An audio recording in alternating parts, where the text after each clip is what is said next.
On this episode of Two Wheels, One Compass, I'm passing into the sparsely populated state of Wyoming. In the past, I've already given quite a bit of information on Wyoming, but I forgot to mention one crucial thing about the political power the people of this state wield. When it comes to the president, they are the most powerful voters in the country. I can explain. So when it comes to the U.S. federal government, there are three branches. There's a bicameral legislative Congress, House and Senate, the President, and the Supreme Court. We'll focus on the legislative branch first, then how it affects the President in the executive. We'll ignore the Supreme Court for this. Every state has 2 senators. With 50 states, the Senate has 100 members. Every state has at least one representative, and that amount goes up based on the population of the state. California, for example, is the most populous state in the U.S. It has 53 representatives. Some states have the smallest delegation, only 1 representative. This is because they have a very small population. The amount of representatives from each state is delegated by the census, which is taken every 10 years. The next one will be in 2020.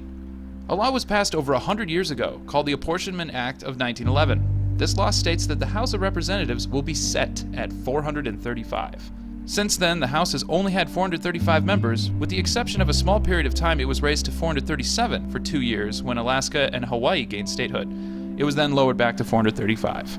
There can only be 435 representatives. If a state gains a representative, that means that another state will have to lose one. Why is this so important when it comes to electing the president? To be elected president, you must earn the majority of electoral college votes. There is one electoral college vote awarded to every senator and representative a state sends to Congress. Since Wyoming has 2 senators and a representative, they get 3 electoral votes. Minnesota has 2 senators and 8 representatives, so the state gets 10 electoral votes. From this perspective, it may look like Minnesota is more powerful than Wyoming, but that's not the case. What matters is the population of the state. We'll get back to that in a moment. Because there are 435 representatives and 100 senators, there are 535 electoral votes to give out, but with one small exception.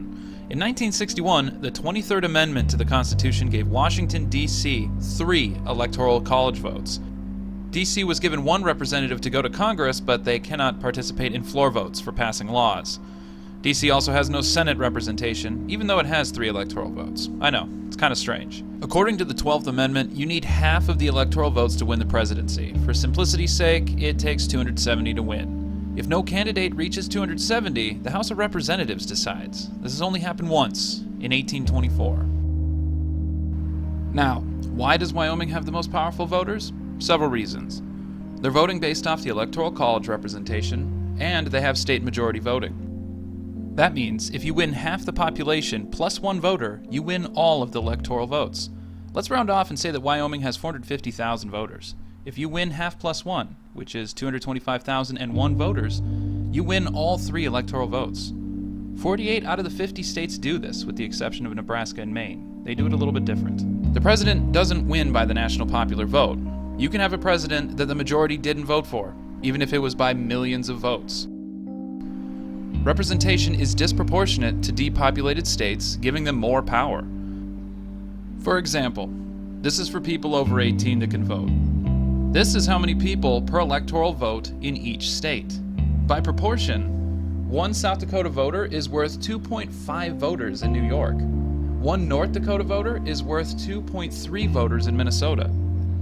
Representation is unequal. 1 voter in Wyoming, the most powerful state, is worth 3.64 voters in New York, the weakest. The YouTuber CGP Grey showed how it was possible to win the Electoral College by only winning 22% of the population, by winning a simple majority in the smallest 40 states and D.C. I'm in agreement with CGP Grey on this one. If you can win the presidency with 22% of the popular vote, the system is indefensible and does not count as democracy.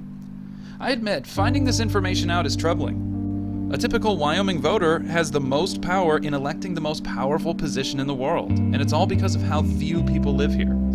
I guess I better take in the scenery then, right?